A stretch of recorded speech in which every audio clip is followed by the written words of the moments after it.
Oke, baik. Selamat pagi semuanya. Kita kali ini mau coba ngomongin tentang hal lain dulu selain SSO dan digitalisasi kampus, ya. Tapi memang ada hubungannya karena kita sering menggunakan itu di back end proses kita. Nah, kita kali ini mau ngomongin generatif AI, ya, atau generatif kecerdasan buatan. Itu kalau kita ngomongin tentang generatif AI itu adalah sebuah hal yang mendasari bagaimana ChatGPT itu menjawab pertanyaan kita atau AI yang lain gitu ya, seperti Gemini dan lain-lain. Nah, yang pertama adalah uh, kita tahu dua brand besar di teknologi yaitu Microsoft dan Google, ya. Kita ambil contoh dua itu. Nah, kalau Microsoft dia merilis ke publik dengan produk Windows-nya.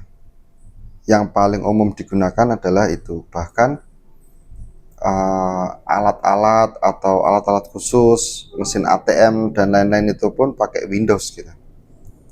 Nah, Windows sudah banyak di kalangan masyarakat menggunakannya, dan di dalamnya tentu ada persetujuan bahwa mereka akan menggunakan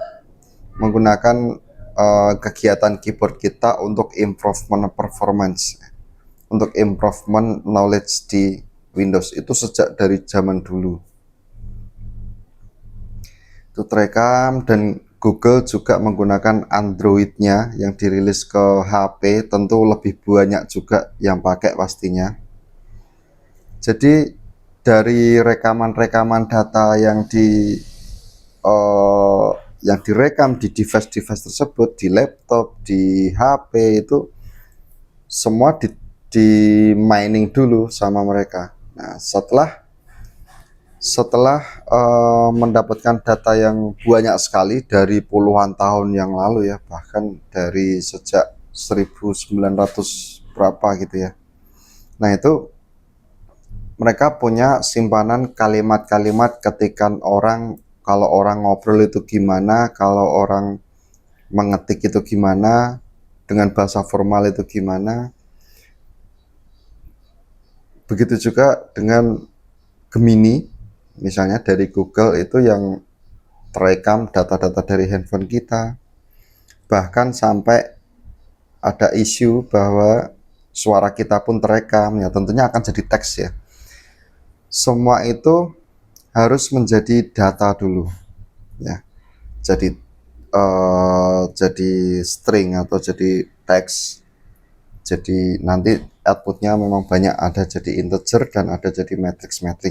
Nah, setelah semuanya mendapatkan data yang besar itu, atau disebut juga LLM, ya, Large Language Model. Nah, mereka itu merekam di semua negara di seluruh dunia ini. Jadi dari Eropa juga di mining datanya, dari US, dari Asia, dari mana-mana pun yang menggunakan produk mereka akan terekam. Lalu bahasa-bahasa mereka itu mulai di seleksi fitur, ya. Kalau kalimat itu ada misalnya kalimat pergi ke kampus gitu ya. Nah, pergi itu di Indonesia itu kan bahasa Indonesia, ya, pergi itu dikasih angka, ya, dijadikan angka. Nanti angka itu juga berarti pergi untuk bahasa di Eropa. Jadi angkanya sama. Lalu karena seleksi fitur yang sangat besar sekali, mereka sudah punya polanya untuk berbagai bahasa. Beda juga angkanya dengan kepergian misalnya. Nah, itu beda juga angkanya. Jadi bahasa pemersatu di seluruh dunia itu adalah LLM atau machine learning dari AI, ya, dari produk dari brand-brand besar itu adalah bahasa pemersatunya. Jadi kalau pergi ke sekolah, misalnya kode 567. Nanti kalau di bahasa Eropa, pergi ke sekolah itu juga kodenya dijadikan angka ya 567 gitu. Jadi bisa disebut sebagai bahasa pemersatu. Itu adalah seperti di core-nya ya. Nah, setelah semuanya menjadi angka, baru mengapa ChatGPT itu, contoh ChatGPT itu menjawab pertanyaan kita, bisa mengenali, bisa menjawab, yaitu mereka menggunakan kemungkinan ya. Jadi ada pertanyaan nih, apa arti machine learning gitu ya? Apa arti generatif AI gitu? Kalau kita ketikkan di ChatGPT, mereka akan menyeleksi fiturnya, bukan seleksi, jadi dimasukkan ke pola mereka terbaru menjadi, akan dirubah menjadi angka, dan dengan database kalimat-kalimat seluruh dunia itu, maka pertanyaan itu biasanya gitu ya, jadi kemungkinan menjawabnya itu ini gitu. Itu kemungkinan pun juga banyak, akhirnya dipilih kemungkinan yang paling besar. Kata ini setelah kata ini gitu. Nah, setelah kata ini probabilitasnya itu kata apa? Oh, kata ini. Setelah kata ini kata apa? Setelah kata ini kata apa? Semua diambil dari database, langsung kalimatnya tersusun rapi, baru ditampilkan ke user. Ini jawabannya. Generative AI adalah bla bla bla bla gitu. Jadi AI itu adalah menebak. Yang pertama itu ya, sudah menebak kata selanjutnya berdasarkan probabilitas. Adalah kemungkinan yang tertinggi ya. Setelah kata ini itu kata apa gitu. Nah, itu yang pertama. Yang kedua itu keuntungan bagi kita sebenarnya.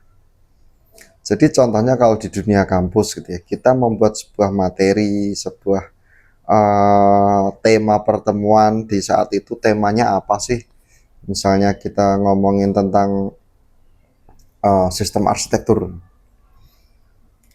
Jadi kalau kita menggunakan AI, saya minta item-itemnya, detailnya, terus dia menjawab, oh ini loh materi yang tepat untuk sekarang diberikan ke mahasiswa misalnya. Berarti bisa juga jawaban yang dia berikan itu adalah apa yang dilakukan oleh orang-orang Eropa gitu misalnya. Karena mereka model bahasanya itu diambil dari semua negara gitu. Jadi bisa saja malah konten yang diberikan itu adalah yang dilakukan di Eropa atau yang biasa diketikkan orang Eropa. Oleh mungkin bisa saja saya ketemu dengan bahasanya sebenarnya ya, yang pernah diinputkan oleh profesor di Eropa gitu misalnya, atau di US gitu. Nah, itulah boleh dibilang generatif AI itu, LLM itu adalah bahasa pemersatu bangsa gitu mungkin ya, bahasa pemersatu di semua bangsa gitu. Boleh dibilang begitu, karena memang mereka akan mengambil semuanya. Jadi kemungkinan jawabannya itu, kalau pertanyaan kita sangat advance gitu ya, jawabannya itu tidak seperti jawaban orang Indonesia gitu. Di Indonesia belum lazim gitu. Mereka akan mengambil model dari luar juga, karena dijadikan satu, jadi jawabannya bisa dari orang-orang Eropa juga gitu. Sebenarnya yang terjadi seperti itu. Makanya adalah sebuah keuntungan bagi kita, dan kalau di kampus, di lingkungan kampus itu kita akan semakin cepat, semakin kencang lagi kita menggunakan AI. Nah, harapan saya sih gap atau model-model pembelajaran itu akan semakin tipis ya, antara, ya boleh dibilang antara kampus yang masih kecil di Indonesia dengan Harvard misalnya. Kan kita semakin tidak ada halangan untuk tahu mereka itu ngajarin apa sih, mereka itu belajar apa sih, metodenya apa sih. berbasis project, atau kalau tema ini didiskusikan atau didebatkan atau diceramahkan saja atau dibuat project base, saya yakin tidak akan ada halangan lagi untuk kita tahu seperti apa mereka. Dan harapan saya tidak hanya untuk menipiskan gap itu, tapi kita sesuai dengan gaya kita, dengan karakter kita, dengan ciri khas kita, kita bisa lebih daripada mereka. Tidak ada yang salah, itu adalah harapan kita semua. Oke, kesimpulannya gitu ya. Kenapa ChatGPT bisa menjawab pertanyaan kita, yaitu dia menggunakan LLM-nya, yaitu menebak setiap kata. Setelah kata ini, kemungkinan besar probabilitas tertinggi adalah kata ini. Setelah kata ini, lalu kata ini.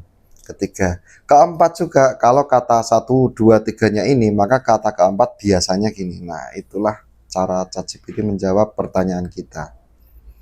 Nah, kita sedikit ngomongin tentang generative AI dan LLM, Large Language Model.